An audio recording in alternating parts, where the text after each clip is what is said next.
இயக்குனர் வெங்கட் பிரபு அவர்கள் code 4th single பத்தின ஒரு அப்டேட்டை நேற்று மலேசியா கான்சர்ட்ல ஷேர் பண்ணிருக்காரு. அதாவது நேற்று மலேசியாவில் சிங்கர் கிறிஷ் அவர்களோட கான்சர்ட் ஒண்ணு நடந்துச்சு. சோ அதுல வெங்கட் பிரபு அவர்கள் சீஃப் கெஸ்ட் மாதிரி வந்தப்போ கோட் அப்டேட் கொடுங்கன்னு கேட்டதுக்கு இன்னும் 1 or 2 டேஸ்ல கோட் படத்துல இருந்து ஒரு ஸ்பெஷல் சாங் வருது அப்படின்ற மாதிரி 4th சிங்கிள் பத்தி ரிவீல் பண்ணிருக்காரு. அண்ட் சிங்கர் யாருன்னு கேட்டதுக்கு ரிவீல் பண்ணல. அண்ட் கோட் படத்துல தளபதி என்ற த்ரிஷாவுக்கு ஒரு குத்து சாங் இருக்குன்ற மாதிரி நியூஸ் முன்னாடி வந்துச்சு.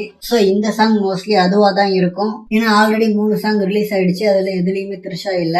தென் இந்த சாங்குக்கு அப்புறம் இன்னொரு சாங் படத்துல இருக்கிறதும் கொஞ்சம் கஷ்டம் தான். ஏன்னா இன்றைய காலகட்டத்துல ஒரு படத்துல 4 சாங்ன்றதே ரொம்ப அதிகம். அதுலயும் மாண்டேஜ் சாங் மாதிரி இருந்தா பரவாயில்ல. ஆல்ரெடி 2 சாங் வந்து டான்ஸ் ஆடுற மாதிரியே இருக்கு. சோ அதனால மேக்சிமம் இன்னும் ஒரு பாடல் தான் டான்ஸ் நம்பரா இருக்கும். சோ இப்போ 4th சிங்கிளா ரிலீஸ் ஆக போறது அந்த சாங் தான். அண்ட் வழக்கமா தளபதியோட சாங் ரிலீஸ்னாலே பயங்கர ஒரு எக்ஸைட்மெண்ட் இருக்கும். பட் கோட் பொறுத்த வரைக்கும் கூடவே ஒரு பயமும் இருக்கு. ஏன்னா யுவன் அவர்கள் பண்ண சம்பவம் அப்படி, அதுவும் போஸ்டர்ஸ் ட்ரெய்லர்னு இப்ப எல்லாமே பாசிட்டிவா இருக்கு. சோ இந்த டைம்ல திரும்பவும் ஒரு சாங் வர்றதால ஏதாவது சொதப்பிடுமோன்னு பயமா இருக்கு. பட் ஆனா ஆடியோ லான்ச் அப்படியும் இல்ல. சோ அதனால சாங்ஸ் இந்த மாதிரி ரிலீஸ் பண்ணி தான் ஆகணும். சோ ஹோப்ஃபுல்லி இந்த ஒரு சாங் ஒரு மிகப்பெரிய வெற்றி பாடலா அமையணும். அட்லீஸ்ட் சின்ன சின்ன கண்கள் மாதிரி குறை சொல்லாத அளவுக்கு இருந்துட்டாலே போதும். அண்ட் இவன் அவர்களும் ஆல்ரெடி ரொம்ப விமர்சனங்களை வாங்கிட்டாரு. சோ இந்த பாடலாவது அவரை எல்லாரும் பாராட்டுற மாதிரி இருக்கணும்.